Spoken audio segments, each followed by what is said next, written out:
Hi everyone, this is Lean and welcome back to the Crafty Meraki YouTube channel. Today I have a really simple card to share with you using the Love Story stamp set from Crafty Meraki. I stamped the image and the sentiment out and I'm going to do some excessive copy coloring. However, I'm going to limit myself by using this stencil as a guidance on my scene.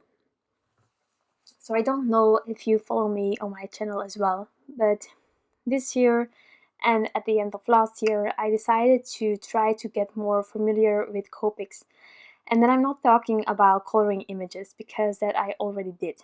I'm talking about also trying to use my Copics for backgrounds, which is out of my comfort zone, but at the same time, if I never try, I will never learn or get better or know what I can already.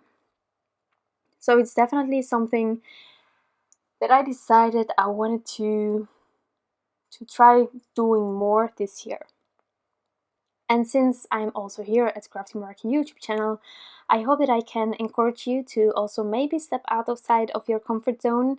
It's all about learning, and I'm definitely not an expert, but anything I learn on this adventure that I'm taking, I want to share with you on my different channels where I'm active. So as well here at the Crafty Meraki YouTube channel. So I hope that I can help you in any way if you are like me, a bit uncomfortable with doing backgrounds with Copics. Again, there are many more people that are way more capable than me, but I can only share you how my journey started and is going by showing it to you. And well, maybe we're just the same and we are trying to get the same things this year and try out new things and stuff. So that's what I try to share here. Now about that heart, it's a way using a stencil for me to get outside of that comfort zone without having to already figure out a whole A2 or mini slimline or slimline card on how to get the background done. So it's outside of my comfort because I'm doing the background, but it's still a tiny area. And that's something that makes it less scary for me to try it out. So, using the heart, I'm also going over the edge of the stencil, and since I'm using quite a lot of Copic markers here to get that background that I want or have in my head, it's also going a bit underneath the stencil. You will see it later on when I remove the stencil. But I actually don't mind. It sort of gives a more organic look to this heart. I can fix, however, some details if I don't like it, but I'm not really worried about it. It's more organic and we can all dress it like that. We went for an organic heart sort of background look. So that's what I did here. I'm using quite some light colors on the back. I wanted an orangey, pinkish background, and that's why I used these light markers. And since I was going to use only light markers, I didn't mask off my images. A mask is not necessarily going to help with resisting all of the markers, because a mask still is normally paper, and so it can get oversaturated and still leak through. So I didn't do the masks because it's a light color of markers that I used, and in any case, when it went inside of my images somewhere where I was going to use a lighter color, I could still use my colorless blender to sort of get rid of the Copics that were, well, that entered the images where it didn't belong to be. So after sort of fixing a bit of the edge, it's not completely even, as you see, and I don't mind. After fixing that, I could start with the images. I just added a light amount of shadowing underneath their feet, and then I could start the coloring. Now, if you want to revisit the markers that I used here, I'm listing towards my blog posts, and there I have all the combinations that I used for each part of this image. So, also, maybe handy to know already is that next week, well, I created the card. I still have to do the block and the editing and stuff, but next week I have another card where I'm trying a background, also using one of the images from this set. So if you want to revisit and try also to go outside of your comfort with Copics, or just try a background and you like what I made here, I'm also really happy with what I tried for next week, so definitely check it out when it comes live next Friday. Because, well, if you like this, you will like the other thing as well, and maybe I can help you, maybe I can show you something that you haven't tried yet. It's nothing new, it already exists, and there are a lot of great crafters that already did backgrounds like that. For me it was the first time, so it can help in any way, I think, because sometimes we forget that everyone needs to start somewhere, and since I'm putting everything on camera, with me you will definitely see the struggles of doing something for the first time, and I'm really glad that I'm sharing it like that. Maybe it's just that small video that you also need, knowing that I also started at a certain point trying something out. So here I'm onto the coloring. If you know me, then you know that I prefer starting with the hardest part of the images whenever I'm coloring with Copic markers, which is for me the skin and the hair.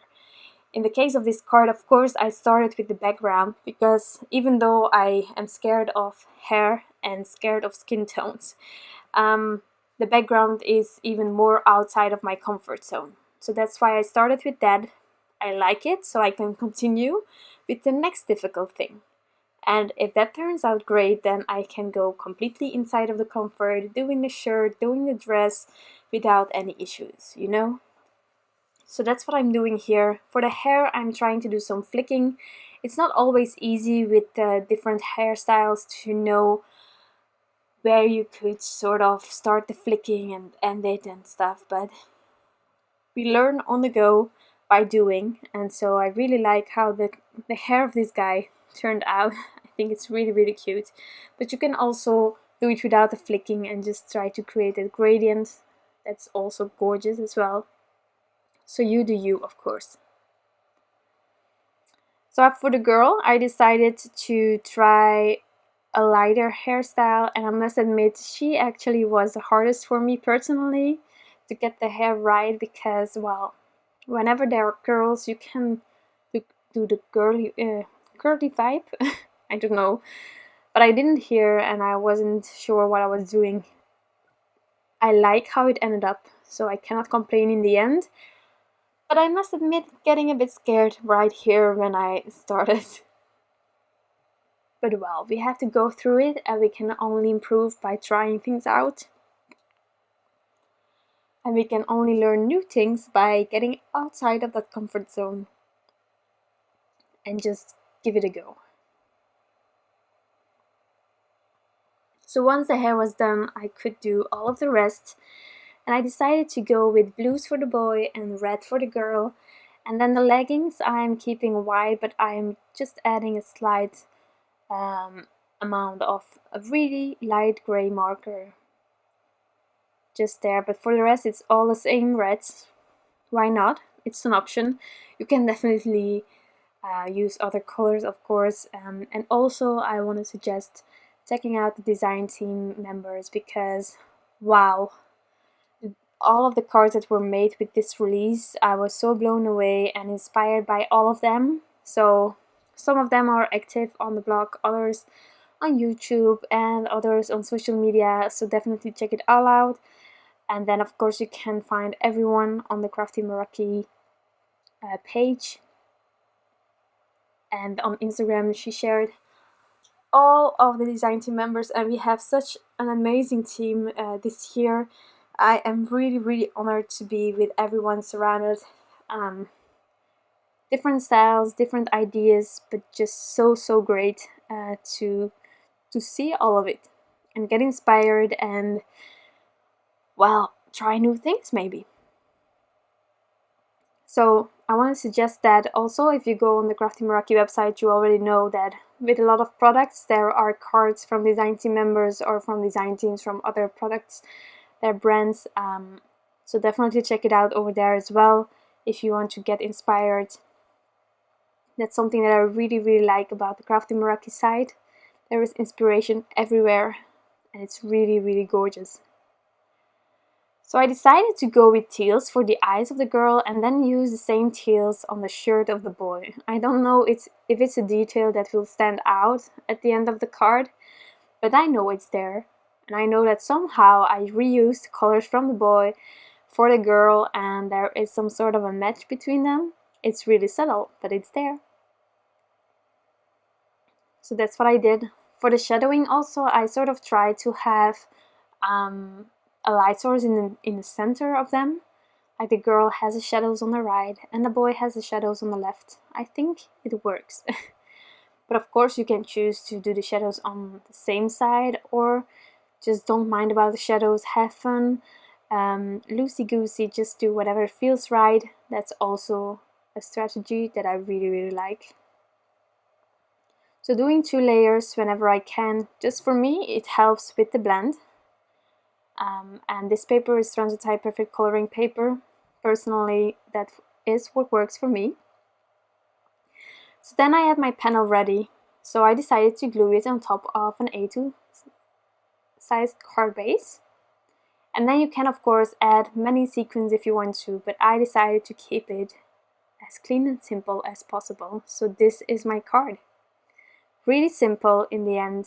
I was afraid about it, Copic coloring on the background, but I'm really glad that I did and I'm sharing it here today with you, and I hope that I can inspire you and encourage you to try it as well. You guys are amazing. Thank you so much for stopping by and I hope you have an incredible day. Bye!